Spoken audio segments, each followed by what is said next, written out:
البتہ ناظرین کی خدمت میں عرض کروں کہ دیکھیے چونکہ یہ امام کی ولادت کے ایام ہیں، نیمہ شعبان نزدیک ہے، کل کی تاریخ چھوڑ کے پرسوں یعنی کل ہی کی جو شب ہے وہ شب نیمہ شعبان ہے، اور آپ جانتے ہیں ہر سال جو ہے وہ ہدایت ٹی وی سے پروگرام آپ کی خدمت میں پیش کیا جاتا ہے، اور یہ آواز مستقل آپ حضرات ہمارے ساتھ سنتے رہتے ہیں، تو یہ آواز آپ کو ہو سکتا ہے ہماری آواز کو سننے میں کبھی مخل بھی ہو، لیکن آپ اس کو تحمل کیجئے گا، یہ چونکہ یہ بھی ذکر کر رہے ہیں اہل بیت اطہار کا، خصوصاً امام زمان کا، تو ہمارے ساتھ میں ہم یاد کے حوالے سے یعنی ایک جیسے آیت اللہ میلانی کا میں نے ایک آپ کی خدمت میں یہ عرض کیا کہ انہوں نے کہا، اور اس کے حوالے سے کس طریقے سے ہم امام کی یاد میں رہیں، کیسے اپنے زمانے کے امام کو یاد کریں، ہفتے میں ایک دن کر لیں کافی ہے، روز کریں کیسے، یعنی ایک آسان طریقہ اور بہتر طریقہ آپ ہمارے لیے اور ناظرین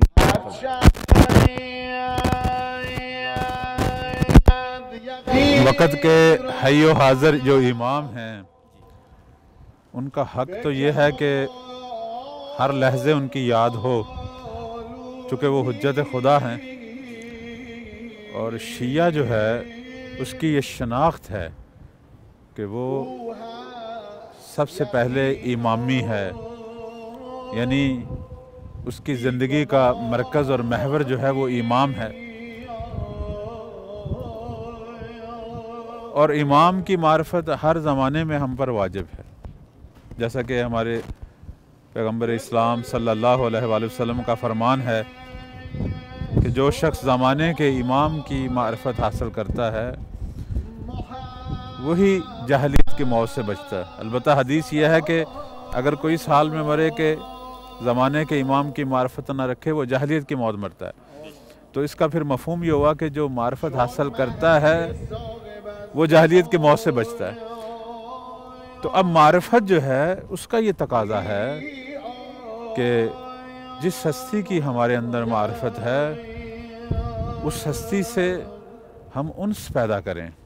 آپ دیکھیں کہ ہمارے چھٹے مولا امام جعفر صادق علیہ السلام نے ایک اہم ترین جو دعائے عہد جسے ہم کہتے ہیں اس کے بارے میں فرمایا، بلکہ اس کا فلسفہ بھی یہی ہے کہ ہر روز اپنے زمانے کے امام کی بیعت کرو،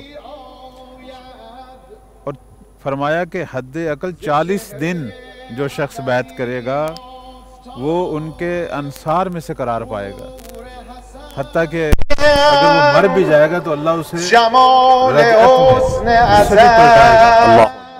تو ہمارے ہاں عام طور پر یہ کہا جاتا ہے کہ جو کام 40 دن کیا جاتا ہے وہ پھر انسان کی خصلت اور اس کی عادت بن جاتا ہے۔ تو یہ مولا نے گویا ہماری تربیت کی کہ قائم کی جو ہے وہ کم از کم 40 دن جو ہے ان کی یاد بپا کرو، اور 40 دن یاد بپا کرنے کا مطلب یہ تھا کہ جو 40 دن یاد بپا کرے گا وہ 41ویں دن بھی کرے گا، چونکہ جو کام 40 دن ہو، یہ مولا نے گویا ہمیں تربیت دی ہے۔ تو امام جو وقت کے حی و حاضر امام ہیں کہ جو ہماری زندگی کا محور ہیں، جو واسطہ فیض ہیں، جن سے ہمیں ہدایت میسر ہو رہی ہے، جو کائنات کی ہر چیز میں پروردگار نے انہیں مرکز قرار دیا ہے، تو یہ ہستی تو ہمیشہ یاد رہنی چاہیے۔ تو ہم یہ نہیں کہہ سکتے کہ مولا کی یاد کو ہم محدود کریں ایک دن میں، ہفتے میں، ایک گھنٹے میں، نہیں، ان کا حق ہے کہ یہ ہر سانس میں یاد رہیں، کیونکہ ہر سانس انہی کے واسطہ فیض سے ہمیں میسر ہو رہی ہے۔ جی صحیح فرمایا آپ نے، اور ہمیں تو واقعی اس طرح سے تربیت دی گئی ہے، خاص طور پہ جب کہا گیا کہ نماز صبح کے بعد تم دعائے عہد پڑھو، یعنی اپنے دن کا آغاز ہی جو ہے وہ اپنے زمانے کے امام کی یاد سے کرو۔ بالکل، بے شک ایسا ہی ہے، اور دعائے عہد کا بہترین زمان جو ہے وہ یہی ہے کہ ہم اسے صبح کے ٹائم اور بالخصوص نماز فجر کی تعقیبات میں اسے قرار دیں۔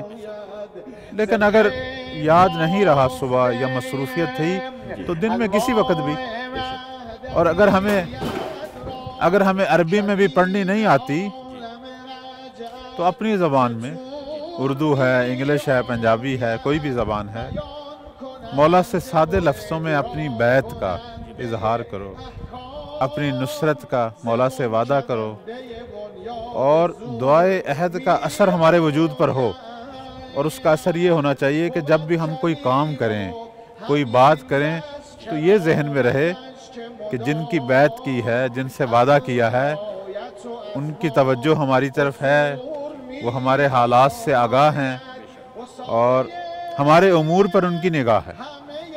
اور یہ ہم دیکھ رہے ہیں کہ مولا کے یہ فرامین ہم تک پہنچتے ہیں کہ آپ کا ہر عمل ہم تک پہنچتا ہے، آپ جو ہیں وہ ہماری نگاہوں سے اوجھل نہیں ہیں، حتیٰ کہ ہمارے برے کام بھی مولا تک پہنچتے ہیں، اور مولا نے اس پر رنج کا اظہار بھی کیا ہے اور اچھے کاموں پر خوشی کا اظہار کیا ہے۔ تو یہ وہ چیزیں ہیں جس سے ہم یہ توجہ ہو رہی ہے کہ مولا ہمارے تمام امور پر نظر رکھے ہوئے ہیں۔ تو یہ چیز ہمارے ذہن میں رہے کہ جو ہستی ہمیں ہر ٹائم یاد رکھے ہے، ہمیں بھی وہ ہر ٹائم یاد رہیں۔ یہ اس سے ہمیں جو ہے ایک نتیجہ مل رہا ہے۔ ایام جو ہیں وہ ولادت کے ہیں جی امام کی، تو اس میں ہم آپ سے یہ جاننا چاہیں گے کہ مختصر طور پہ امام کی جو زندگی کا ایک خاکہ ہے، دیکھیے پورا تو خیر ماشاءاللہ یعنی اس کے لیے پورے سال بھی گفتگو کی جائے تو شاید وقت کم پڑ جائے، لیکن ایک خاکہ، چونکہ ایسا ہوتا ہے نا فضائل اور مناقب اور کمالات اور یہ ذکر سبب بنتا ہے معرفت میں اضافے کا، اور انشاءاللہ کہ ہم اور اسی طرح سننے والے تمام جو ہیں وہ ہمارے لیے معرفت میں اضافے کا سبب بنے۔ تو آپ سے گزارش کریں گے کہ امام کی زندگی کا مختصر سا ایک تعارف یا مختصر سی نگاہ امام کی زندگی پر آتا ہے۔ مولا امام زمان اجل اللہ فرج و شریف، آپ جو ہیں ان کا اصل نام تو وہی ہے جو ہمارے پیغمبر کا نام، اصل نام ان کا محمد ابن الحسن العسکری علیہ السلام ہے۔ چونکہ رسول اللہ نے جب بھی ان کی بشارت دی تو آپ کا اسم گرامی رسول اللہ نے بیان کر دیا تھا، فرما دیا تھا کہ اسمہ اسمی، وہ میرے ہم نام ہیں۔ تو آپ پیغمبر کے ہم نام ہیں، پیغمبر کے ہم کنیت ہیں، اور اپنے شمائل میں، اپنے ظاہری قیافہ میں بھی پیغمبر کے مشابہ ہیں، کیونکہ انہوں نے فرمایا تھا کہ شمائلہ شمائل، حتیٰ کہ اپنی سیرت میں، اپنے عمل میں، اپنی گفتار کردار میں، اس میں بھی پیغمبر کی مانند ہیں۔ اس کے بارے میں بھی فرمایا تھا کہ سیرتہ سیرتی، خود امام زمان کی طرف سے بھی جو توقیات صادر ہوئی ہیں اس میں انہوں نے فرمایا کہ اسیرو بسیرت جدی، تو مولا جو ہیں وہ شبیہ ہیں پیغمبر کے۔ دوسرے لفظوں میں ہم امام مہدی کا جب ظہور ہوگا تو گویا محمد کا ظہور ہو رہا ہے، ہم اپنے پیغمبر کے ہی دوسرے لفظوں میں ظہور کے منتظر ہیں، مہدی کی شکل میں اور ان کی سیرت میں صلوات اللہ علیہ۔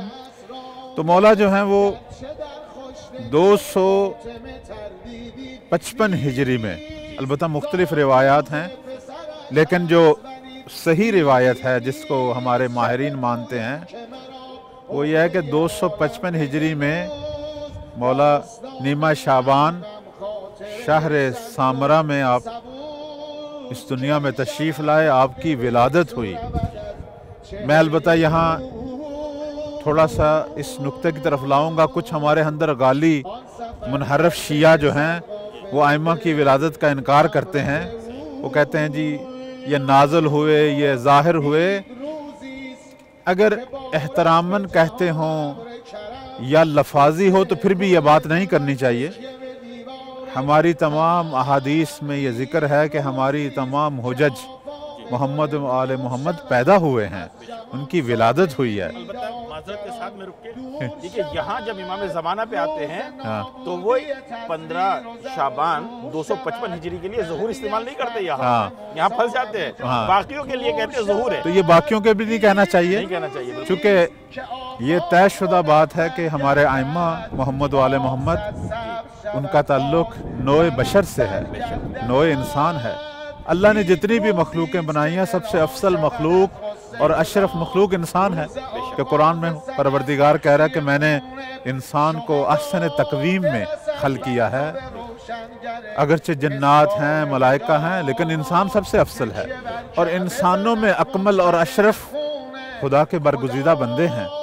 جتنے بھی اللہ نے انبیاء بھیجے، اوصیاء بھیجے، یہ خدا کے برگزیدہ انسان ہے، اور ان برگزیدہ انسانوں میں افضل اور اشرف محمد و آل محمد ہیں، لیکن ہیں یہ بشر، کامل انسان، اکمل انسان، اشرف انسان ہیں بشر۔ جو بشری لبادہ سب کا ہے وہ ان کا ہے، وہ جو بشری خصوصیات وہ سب ان میں ہیں. ان کو بھی احتیاج ہے کھانے کی پینے کی, ان کی رگوں میں بھی خون ہے, یہ بھی پیدا ہوتے ہیں, ان کو بھی شادی نکاح کی ضرورت ہے, ان کی بھی اولادیں ہوتی ہیں, ان کے وجود پر زہر اثر کرتا ہے. ہمارے بہت سارے ائمہ مسموم ہوئے ہیں, ان کے وجود پر خنجر اور تلوار کا اثر ہوتا ہے. واقعہ کربلا شاہد ہے. تو کیوں ہم ان کو بشری کے لبادے سے نکال رہے ہیں؟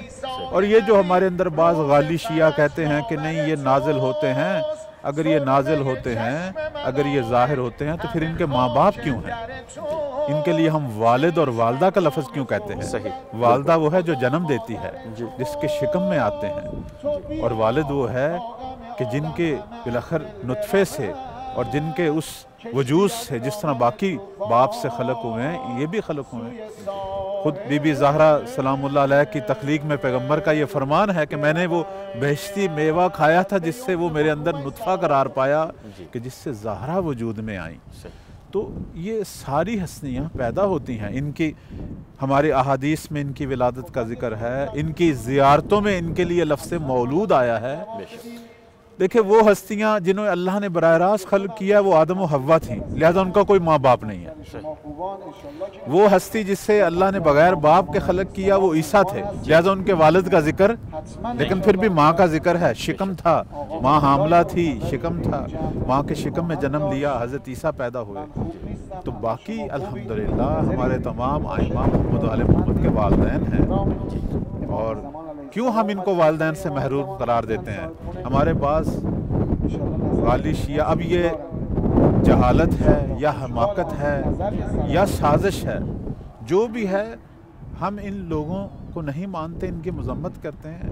محمد آل محمد پیدا ہوئے ہیں, مولا امام زمان پیدا ہوئے ہیں, اور ان کے والد امام حسن عسکری علیہ السلام جو ہمارے 11ویں امام, اور ان کی والدہ مارجدہ حضرت نرجس خاتون سلام اللہ علیہا, کہ جنہیں روم میں ملیکہ کہا جاتا تھا, لیکن جب انہوں نے خانوادہ اہل بیت میں جب وہ تشریف لائیں تو ان کو بہت سارے لقب ملے, بہت سارے نام ملے. ریحانہ بھی کہا گیا, مریم بھی کہا گیا, اور اہم ترین جو نام تھا جو انہیں ملا وہ نرجس تھا. تو بی بی نرجس خاتون جو ہیں سلام اللہ علیہا وہ والدہ ماجدہ ہیں مولا کی. 255 ہجری کو ولادت ہوئی, 5 سال اپنے والد کا زمانہ دیکھا. 260 ہجری میں زمانہ غیبت شروع ہوا.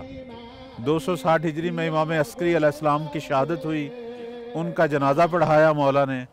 5 سال عمر مبارک تھی, یہاں سے آغاز غیبت ہے, اور غیبت صغرا شروع ہوئی. 329 کو غیبت کبریٰ کا آغاز ہے, اور یہ ابھی تک جاری و ساری ہے. غیبت صغرا میں مولا کے 4 نائب تھے جنہیں نواب اربع کہا جاتا ہے. غیبت صغرا میں مولا کی ملاقات تھی لوگوں سے, رابطہ تھا, خط و کتابت تھی, لیکن غیبت کبریٰ میں مولا کے نائب خاص نہیں ہیں, نائب عام ہیں. یہی فقہا, یہی مراجع بے عنوان نیابت مولا کی طرف سے ذمہ داریاں ادا کر رہے ہیں. تا ظہور یہ مولا کے نائب امام ہیں. تو ان کی تقلید, ان کی پیروی خود امام کی پیروی ہے, امام کی تقلید ہے. ہمارے ہاں بعض منحرف لوگ یہ بھی کہتے ہیں, جی چونکہ غیبت کے حوالے سے بہت سے سوالات ہیں, جی میں آپ سے جی پوچھنا چاہوں گا. ہمارے ناظرین جو ہے وہ سوالات کرتے رہتے ہیں, تو لیکن میں ایک سوال یہاں پہ آپ سے پوچھنا چاہوں گا. یہ زندگی کا جو آپ نے ایک مختصر سا خاکہ بیان فرمایا, وہ یہ کہ جو امام علیہ السلام کا نام ہے وہ آپ نے فرمایا کہ حضور کا نام ہے, وہی جو ہے امام کا نام ہے. لیکن ایک خصوصیت جو امام کے نام کے لیے ملتی ہے وہ یہ ہے کہ امام کا نام جو ہے وہ نہ لیا جائے, یا ہمارے ہاں جو لکھا بھی جاتا ہے تو جدا جدا لکھا جاتا ہے, مثلا میم ہے, میم دال. تو اس کے حوالے سے ہم جاننا چاہیں گے کہ اس کا کیا سبب ہے, کیوں کہا جاتا ہے کہ امام کا نام جو ہے وہ نہ لیا جائے؟ جی, اصل میں یہ ہے کہ 2 یہاں چیزیں ہیں جن کی طرف توجہ ضروری ہے. ایک تو شروع کے جو حالات تھے جن کی وجہ سے منع کیا گیا, کہ چونکہ ظالم حکومت اس زمانے کی عباسی حکومت دشمن تھی مولا کی, اس لیے ہم دیکھتے ہیں کہ امام عسکری علیہ السلام کو شادی سے منع کیا گیا تھا. اور بی بی نرجس سلام اللہ علیہ کا عنوان بعنوان کنیز تھا, حالانکہ وہ کنیز نہیں تھی, لیکن عنوان کنیز تھا. تو اس لیے منع کیا گیا تھا کہ عباسی ظالم حکومت مہدی کی ولادت سے ڈرتی تھی، صحیح، چونکہ یہ بشارتیں رسول اللہ سے جیسے ہماری شیعہ کتابوں میں ہیں تو ان کی کتابوں میں بھی تھیں، تو وہ اس ہستی کے آنے سے ڈرتے تھے جنہوں نے آ کے ظلم کا خاتمہ کرنا تھا، چونکہ وہ خود ظالم تھے، تو لہٰذا دشمن تھے مولا کے۔ امام کی ولادت مخفی ہوئی اور آغاز غیبت میں باقاعدہ منع کیا گیا تھا کہ نام نہ لیں، چونکہ جب مولا نے جنازہ پڑھا تھا تو ظالم حکومت ان کے پیچھے تھی، ڈھونڈ رہی تھی، ان کو شہید کرنا چاہتی تھی، تو سب سے زیادہ سختیاں شیعوں پر ہو رہی تھیں، لہذا شیعوں کو منع کیا گیا تھا کہ آپ، اب آج اس کی میں وضاحت کرتا ہوں کہ نام نہ لیں لیکن ان کو القاب سے یاد کریں، لہذا مختلف القاب جو مولا کے تھے، قائم، بقیت اللہ، اور بالخصوص مشہور لقب جو مہدی ہے وہ تھا، لہذا مولا کو امام مہدی کے عنوان سے جو ہم یاد کرتے ہیں اور آج بھی ہمارے اندر زیادہ مشہور، تو یہ لقب ہے، یہ نام نہیں ہے، بے شک، تو نام سے منع کیا گیا۔ لیکن آج چونکہ یہ سختی نہیں ہے، آج وہ مشکلات نہیں ہے، لیکن ہم نام لے سکتے ہیں، لیکن ایک نقطہ اور ہے جو میں بیان کروں گا، وہ یہ ہے کہ بزرگوں کا، بڑوں کا احتراماً نام نہیں لینا چاہیے، ان کو القاب سے یاد کرنا چاہیے۔ جیسے ہم اپنے بزرگوں کو کسی کو کہتے ہیں جی شاہ صاحب، کسی کو کہتے ہیں چودھری صاحب، کسی کو کہتے ہیں ملک صاحب، بلکہ تخلص سے پکارتے ہیں جعفری صاحب، جی فلانے زیدی صاحب، تو نام احتراماً نہیں لیتے، تو محمد و آل محمد کا بھی احتراماً نام نہیں لیں، چونکہ احترام یہ تقاضا کرتا ہے کہ چھوٹا بڑے کا نام نہ لے، لقب سے یاد کرے، جیسے ہم باقی اماموں کو کہتے ہیں، کسی کو کہتے ہیں سید و شہداء، کسی کو کہتے ہیں امام رضا، اب امام رضا لقب ہے، اصل نام تو ان کا علی تھا، یا ہم کہتے ہیں فلاں امام صادق، نام تو جعفر تھا، یا کہتے ہیں امام کاظم یا امام نقی تقی صلوات اللہ علیہ، یہ سارے القاب ہیں، تو جس طرح احتراماً باقیوں کو لقب سے یاد کرنا مستحب ہے، اسی طرح امام زمان کو بھی احتراماً لقب سے یاد کرے، لیکن اگر کوئی نام لیتا ہے تو آیا گناہ ہوا ہے؟ نہیں، گناہ نہیں ہوا، نہ کوئی حرام ہوا ہے، تو خلاف احترام۔ صحیح قبلہ، ایک سوال اور میں آپ سے پوچھنا چاہوں گا کہ یوں تو سب کے سب ہمارے امام ہیں، اور یہ بھی کہا گیا ہے کہ من انکر منہم واحدا فقد انکر الجمی، اگر کوئی کسی ایک کا انکار کرتا ہے تو گویا کہ وہ ظاہر ہے اب اسناد شرعی نہیں رہا، وہ اس دائرے سے خارج ہو جاتا ہے، اور سب کے اوپر ایمان رکھنا ضروری ہے۔ حضرت امیر المومنین علیہ السلام سب سے افضل ہیں، اس میں بھی کوئی شک نہیں ہے، لیکن میں یہ جاننا چاہوں گا کہ ایک خصوصیت ہمارے زمانے کے امام کی یہ بھی ہے کہ جب باقی اماموں کا ہم نام اگر لیتے ہیں یا لقب بھی لیتے ہیں تو وہ احترام ہمیں نظر نہیں آتا، لیکن اپنے زمانے کے امام کا نام تو لیتے نہیں ہیں، لقب ہی ہوتا ہے، لیکن اس وقت یا تو اپنے مقام سے کھڑے ہو جاتے ہیں، یا مثلاً سر پر ہاتھ رکھتے ہیں، یا دونوں عمل سر پہ ہاتھ رکھ کے کھڑے ہو جاتے ہیں، تو یہ مثلاً کچھ ہمیں معصومین علیہ السلام سے اس کا کوئی وہ ملتا ہے، یہ ہمارے بزرگوں کی دین ہے، یہ کہاں سے سنت جو ہے ہمارے اندر بنائی؟ دیکھیں، یہ بنیادی طور پر یہ سیرت اور سنت جو ہے دو اماموں سے ہمیں ملی ہے، ایک امام صادق علیہ السلام اور ایک امام رضا علیہ السلام، البتہ باقی ائمہ سے بھی نقل ہوئی ہوگی، ہم تک نہیں پہنچی۔ وہ یہ ہے کہ جب بھی امام قائم کا ذکر ہوتا تھا امام صادق احتراماً کھڑے ہو جاتے تھے، اور یہ استحباب جو ہے یہ مولا امام صادق نے ہمیں سکھایا،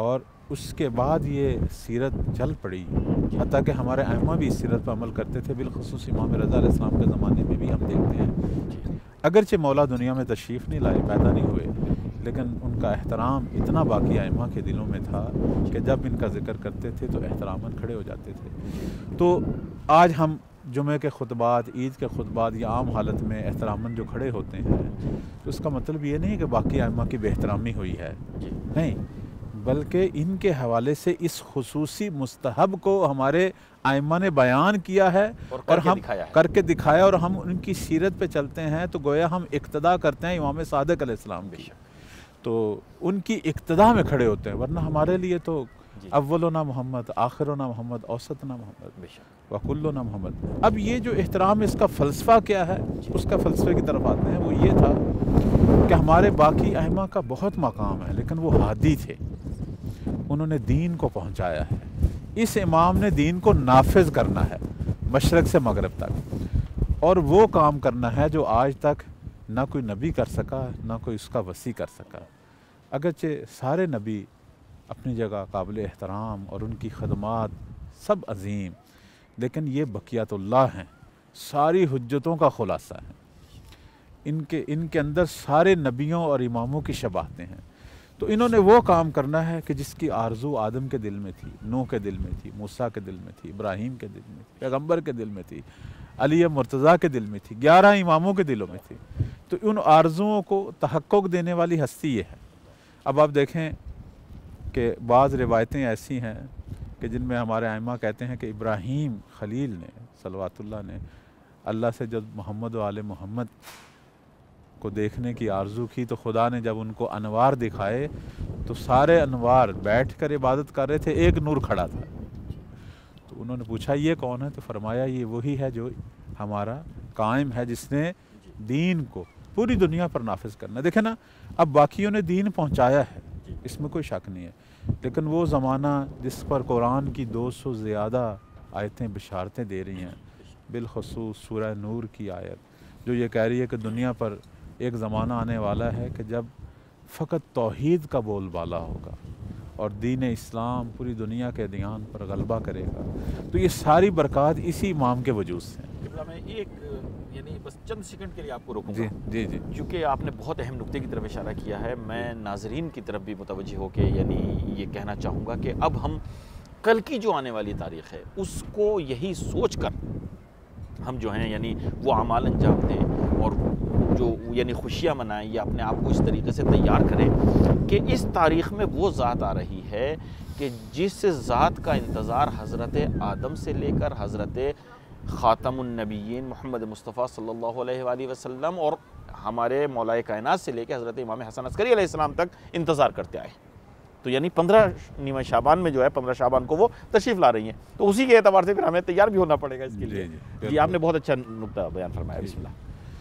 تو بالآخر مولا کی جو انفرادی خصوصیت تھی وہ یہی ہے، جس طرح آپ نے بھی اشارہ فرمایا کہ صرف ہم منتظر نہیں ہیں، بے شک، بلکہ اس سے پہلے والے شیعہ جو ہمارے گزشتہ ائمہ کے زمانے میں تھے وہ بھی منتظر تھے۔ فقط وہ منتظر نہیں ہیں، ہمارے امام بھی منتظر تھے، حتیٰ کہ رسالت مآب بھی منتظر تھے، حتیٰ اس سے پہلے والی امتیں اور ان کے جو انبیاء تھے وہ بھی منتظر تھے۔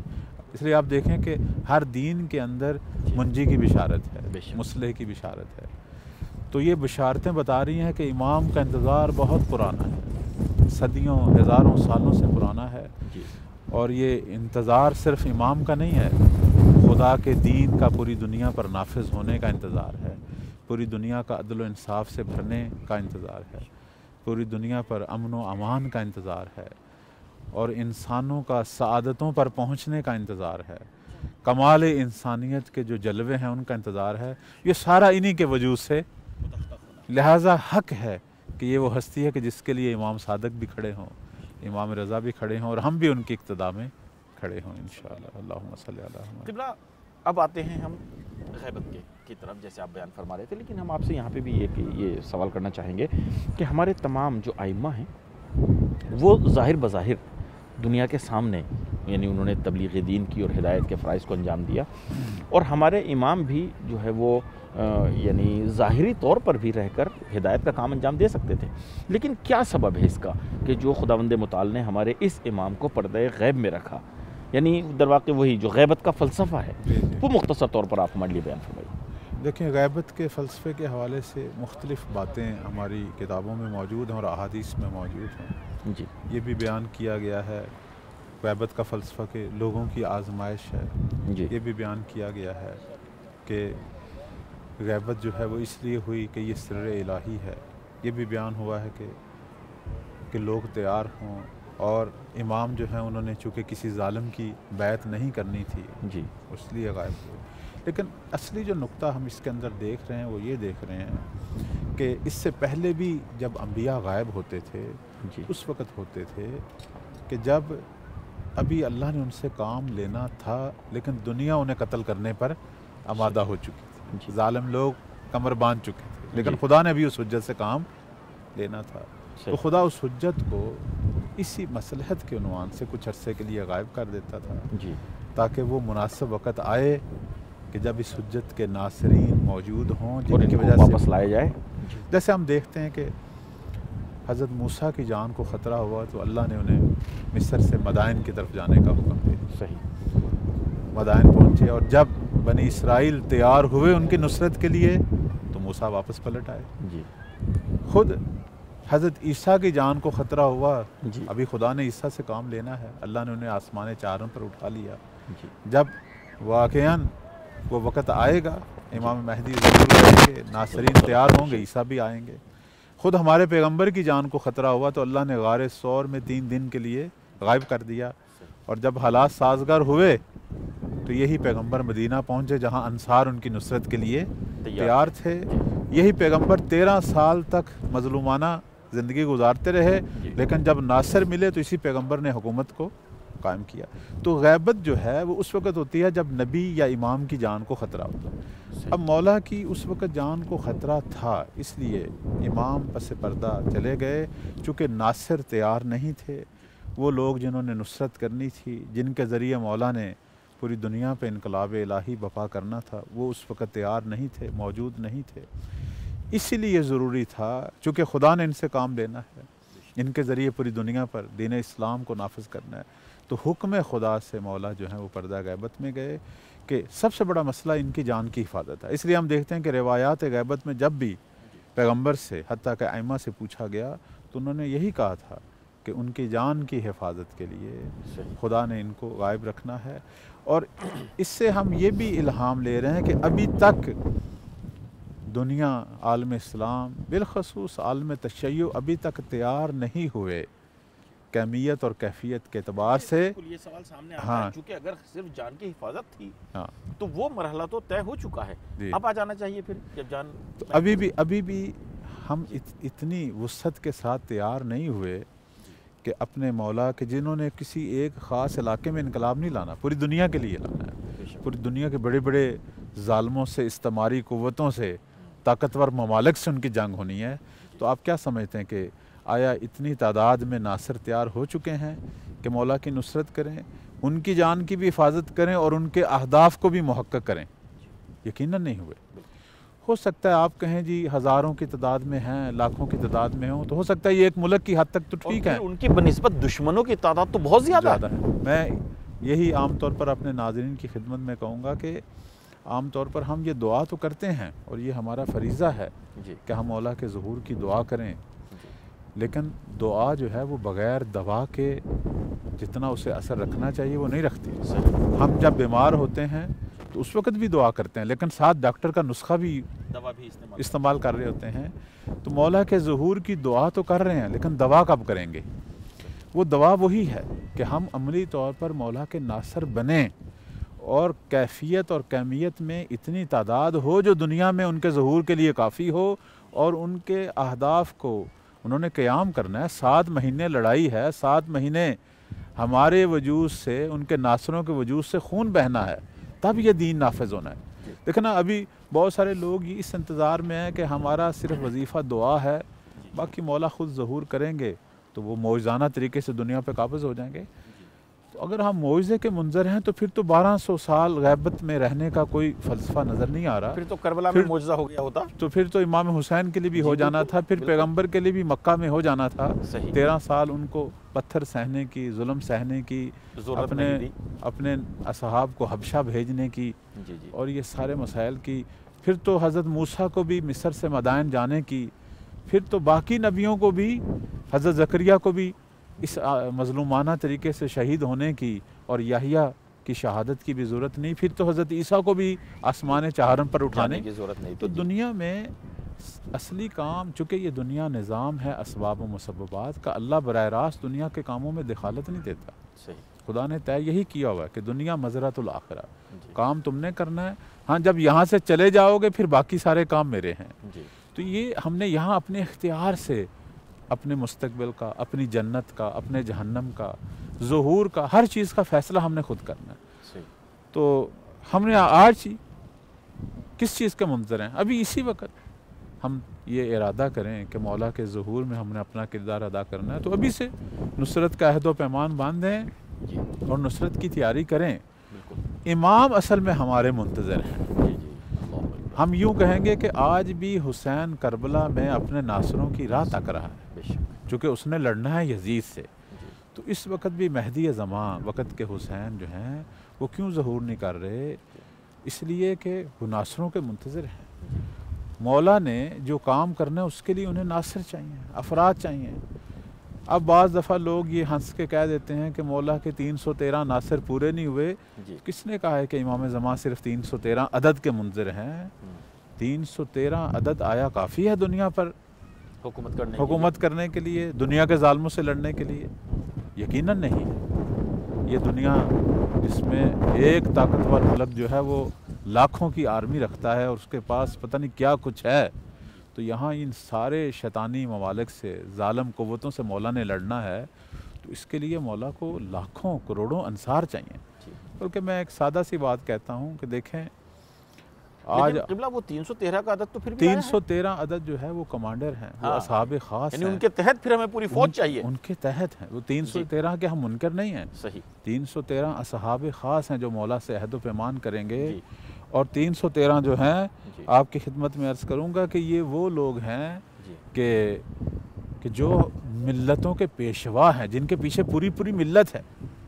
جیسے دیکھیں نا مولا کے ظہور کی علامات میں یمنی کا ذکر ہے، یمانی کا ذکر ہے، تو اب یمانی جو ہے وہ یمن کا لیڈر ہے، یمن کا پیشوا ہے، جو ان 313 میں سے ایک ہوگا، جو اپنی پوری یمن کی قوم کو لے کر مولا کی خدمت میں پہنچے گا۔ تو اگر ہم 313 کی مثال دیں تو میں آج کے دور میں اس کی یوں مثال دوں گا جیسے ایران میں سید علی خامنائی، کہ جن کے پیچھے ایک ملت ہے، عراق میں آیت اللہ سیستانی جن کے پیچھے ملت ہے، لبنان میں نصر اللہ جس کے پیچھے ایک ملت ہے، یمن میں یمن کے جو رہنما ہیں جن کے پیچھے پوری یمنی۔ اس طرح کے جب 313 ناصر دنیا میں آئیں گے تو یہ وہ زمانہ ہوگا جو مولا کے ظہور کا زمانہ ہوگا۔ تو آیا ہم ایسے 313 فرد دیکھ رہے ہیں کہ جن کے پیچھے 313 ملتیں ہیں؟ یقیناً نہیں دیکھ رہے۔ تو مولا 313 قائدین کے منتظر ہیں جو 313 لشکر لے کے مولا کی خدمت میں پہنچیں گے۔